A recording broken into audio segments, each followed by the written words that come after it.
Good morning to all of you. Buenos días a todos. I will be very short. It's a welcome to the Argentinian residents. It's really is a pleasure and honor for us to have Minister Dujovne. He's going to address you to talk about the macroeconomic situation in Argentina and putting that in perspective. And it's, I want to acknowledge the presence here also of the Secretary of Mining, Daniel Meilan. Is going to be the main active focus of the activities today. And I want especially to thank Julian Rooney, the President of the Argentinian British Chamber of Commerce, that we have been working for almost a year to organize this. This is the most important event, entrepreneurial event that we have here in Argentina and England, bringing companies, entrepreneurs, law firms, everything related to promote investment and trade. So thanks for all the participants, and you can count on the Argentina Embassy and my staff that I also thanks especially them that for organizing all of this. And you can count on us. In parallel, this is the most important thing, in parallel we have the Minister of Trade, Greg Hans, in Argentina, with also that later during the day, for the time difference, is going to have three important announcements, all of them related to promote investments, trade, and all the things that connect the two countries. That is according to the agenda that President Macri announced for an adequate insertion of Argentina to the world. And that means facilitation in trade, means loans in 1 million pounds in loans to facilitate the import of technologies to Argentina, and also it's the announcement of air links to Argentina, low cost from London to Buenos Aires for 1/3 of what we are paying today. And it's so with all these announcements, and also this event is going to be transmitted streamlined.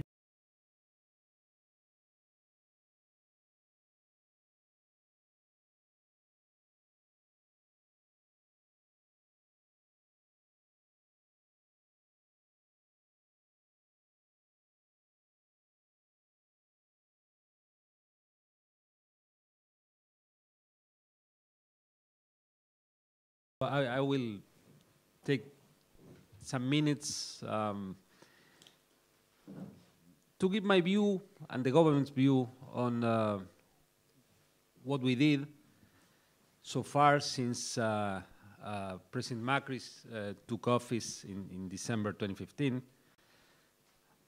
which are the results of the measures that the government implemented, and what we plan to do ahead. So I would say that in the first year of administration, the program was aimed to normalize the functioning of the Argentine economy, and in pursuing normalization, the government removed all the capital controls that Argentina had in terms of capital flows that led to the unification of the many effects that Argentina had in the market. Right now we have just one FX rate, as you may know.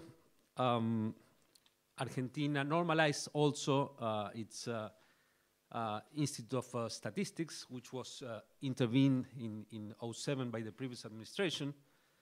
So now Argentina counts with a set of real and trustable statistics in which the private sector of Argentina can rely.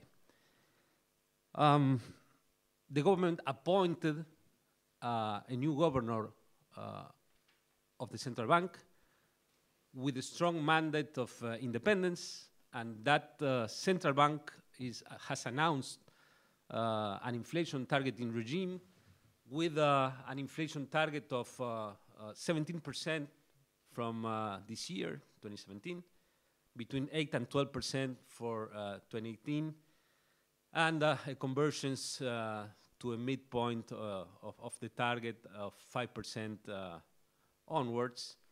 And we truly believe that the central bank is equipped with tools to achieve the targets. So for the first time in many years, the interest rates in Argentina in pesos are positive in terms of the inflation rate, meaning that they are higher than the expected inflation. That is new.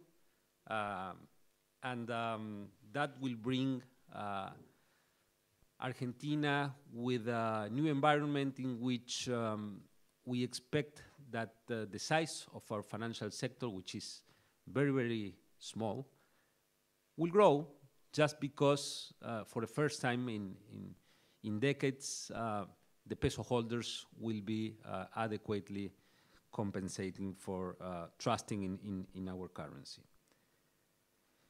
Argentina also settled last year its long-standing battle with the holders of defaulted debt, a battle that was very useful in political terms for the previous administration, or so they thought that. But that meant that Argentina was isolated from the financial markets, forcing the government to finance its fiscal deficit by a monetary printing. So with the agreement with the holdouts, Argentina regained access to the market, and that allowed the government to shift from monetary financing of the deficit to debt financing. And that's one of the pillars that will allow Argentina to bring down the inflation rate. In order to pursue this fiscal consolidation, that at the end of the day will be the other pillar sustaining the anti-inflationary process, Argentina started to normalize the price of the energy, water, transportation, prices that were kept frozen for 12 years by the previous administration, years in which Argentina accumulated a 1,400% inflation rate, meaning that to compensate the companies, the size of the subsidies devoted to deliver energy, natural gas, water to the Argentinian households and companies reached almost 5.5 points of the GDP. So Argentina started to reduce that bill by normalizing the price of the utilities, but also by normalizing the institutional framework, the legal framework under which the private sector companies operate on those sectors. And we are seeing the results of that with a lot of investment coming to invest in the space of the regulated services. At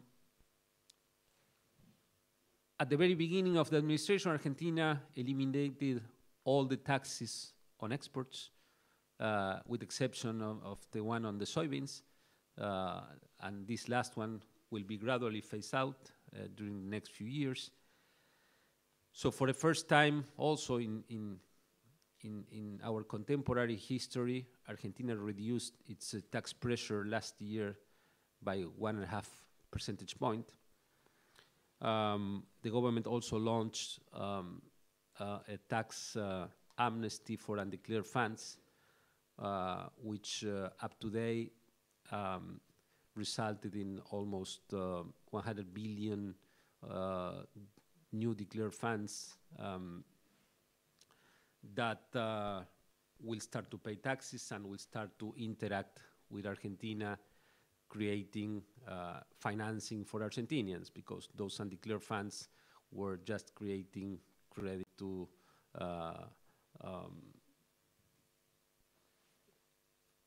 residents of the US, of Switzerland, or Uruguay, or the places in which those funds were booked. We think that the success of the tax amnesty is related to the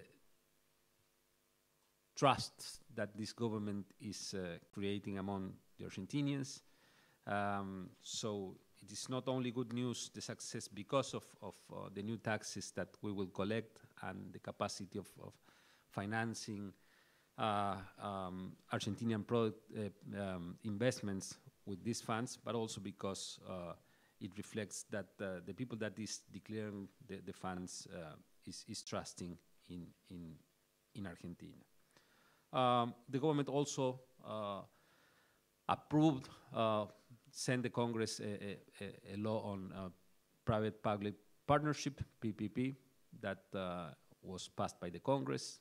So that will create a very big pipeline of projects in which we will be interacting with the private sector, and that will allow us to leverage our process of infrastructure rebuilding, and at the same time preserving our fiscal objectives, because we will share with the private sector the burden of rebuilding our infrastructure. We also settled a long-standing debt that the previous administration had with the beneficiaries of pensions that didn't receive the proper adjustments on their pensions between 2002 and 2009. So basically, it was a process of reorganizing the house, normalizing Argentina to become a normal country, to regain the confidence of the private sector, to launch a program of investment. On infrastructure, Argentina launched the most ambitious program ever seen in our contemporary history, with a program which right now has 1,200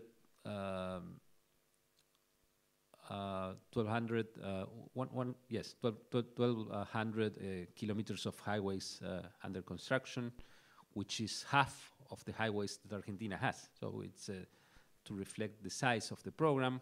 Argentina is also rebuilding the Belgrano train, the Belgrano railroad, that will allow our producers, our agricultural producers of the northwest of the country to send their production to the port of Rosario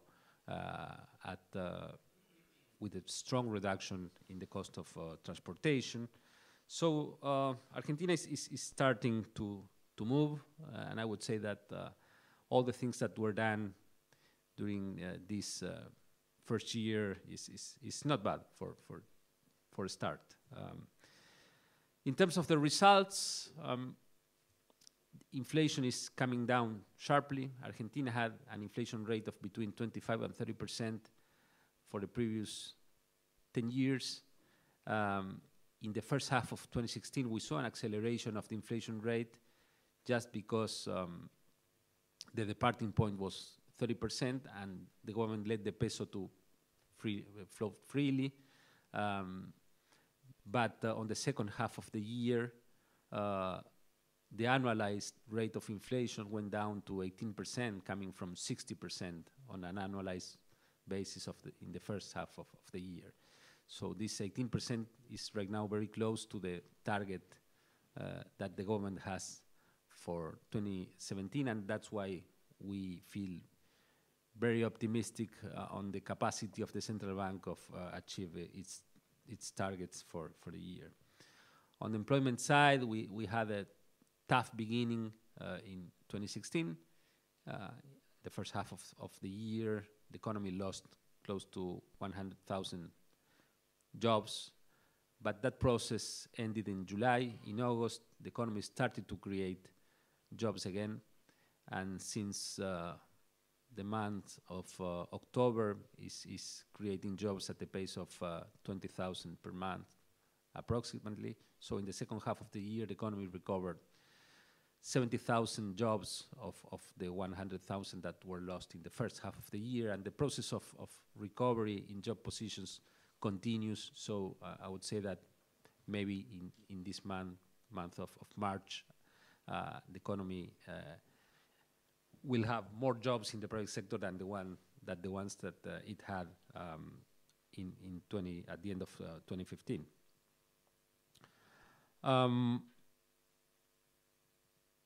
So that's inflation, that's employment. The economy contracted 2.3% in 2016. But in the fourth quarter, the process of recovery already started. The economy grew in the fourth quarter against the third quarter of 2016 at an annualized pace of 3.5%. And that rhythm is maintained in the first quarter of 2017. The increase in the GDP is led by investments and exports, a pattern that is very different to the one that we saw in the past. In the 4 years of the second term of President Kirchner, the economy did not grow at all in the 4 years, but consumption was the only component of the demand that grew at 1% per year, with the exports and investment falling between 3 and 4% each per year. So the fact that investments and exports are leading the recovery is showing that this recovery is sustainable, and it reflects that the government is putting in place a financial program aimed to provide long-term growth, and that goes out from the logic that the previous administration had to stimulate the economy in the years of election, and then to contract in the subsequent year. So we think that the process that started in the fourth quarter is a process that will remain, that will become stronger vis-a-vis the acceleration on the process of investment that we are seeing in Argentina.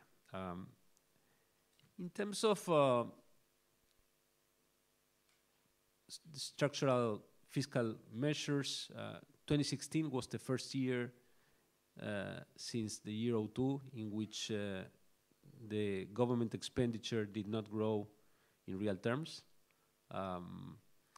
So that, coupled with the fact that it was the first year also in the Argentinian contemporary history in which the tax pressure went down, shows the direction of the fiscal policy of the government.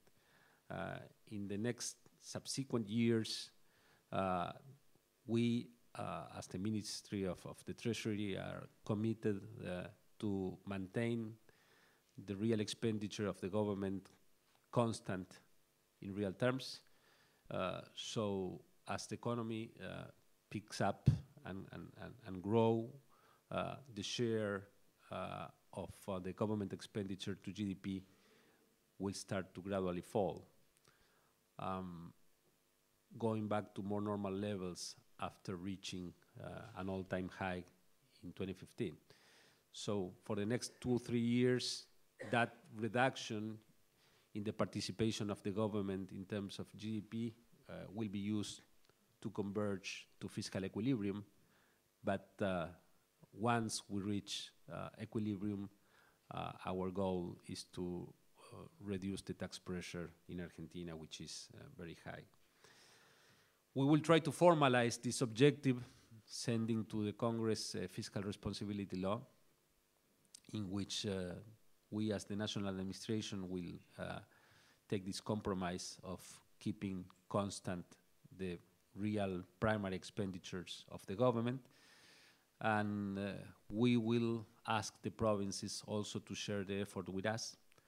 So we want the provinces to adhere to this fiscal responsibility law by freezing also their current expenditures, not their investment in infrastructure, because the share of expenditure in the provinces and in infrastructure and in investment is too low. So we want the provinces to increase their infrastructure investment, but we want the provinces to maintain, to freeze their real current expenditures.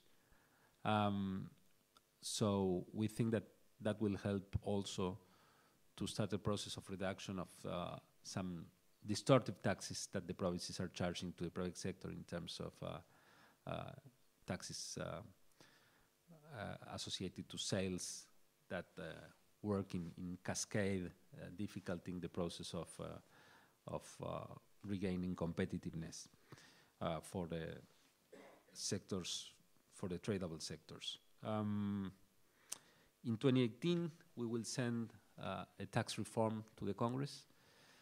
Argentina has a very suboptimal tax system, is inefficient, is unfair. So we think that there's a lot of space to modify it, and we think that we can have the support of the opposition because our tax system is so inefficient and so unfair that we think that we can share some common goals with the opposition and that the reform can be politically viable. Have in mind that the government is in a minority in both houses, so we need the support of the opposition to pass a fiscal reform.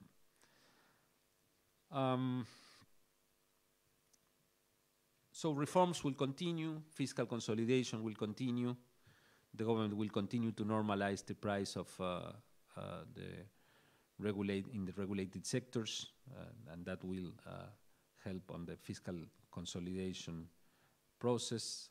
Gradually, we are going to be a more open economy, more integrated to the world. We are looking together with the Mercosur with agreements with other trade blocs. So we are in very well advanced negotiations with the European Union, but we want to negotiate also with Mexico, with the Pacific Alliance, and why not with the UK after the Brexit.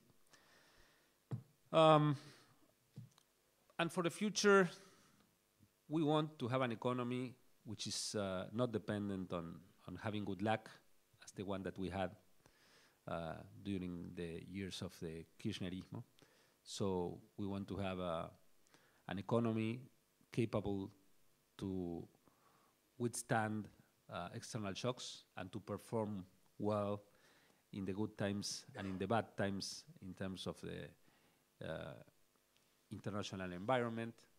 So in looking for that objective, having a floating exchange rate regime together with low inflation is crucial, and having a position, a sound fiscal position is also crucial because that will allow us to expand our fiscal policy in the bad times. But for doing that, we have to be very, we have to have austerity during the good times. So I think that we are in the process of doing that.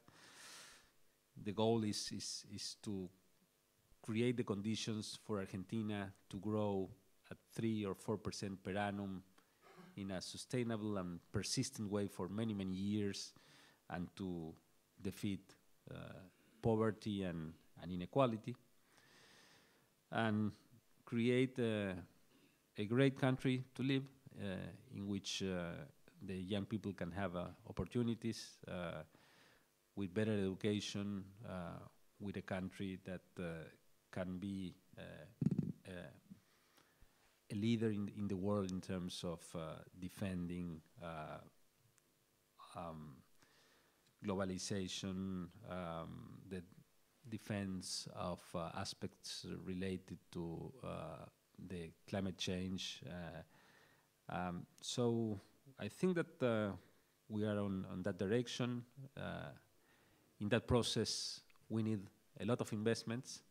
So I encourage you that after these days of working with our Secretary Meilan, you can have you can find the motivation to invest in Argentina. You are very welcome.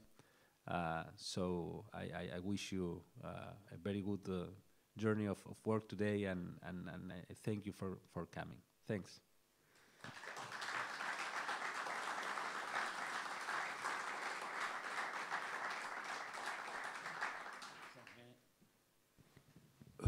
Thanks, Minister. And it's now I will invite Secretary of State Daniel Mailan to do a presentation on the mining program. Secretary Mailan. ¿Quieres sentarte acá? No.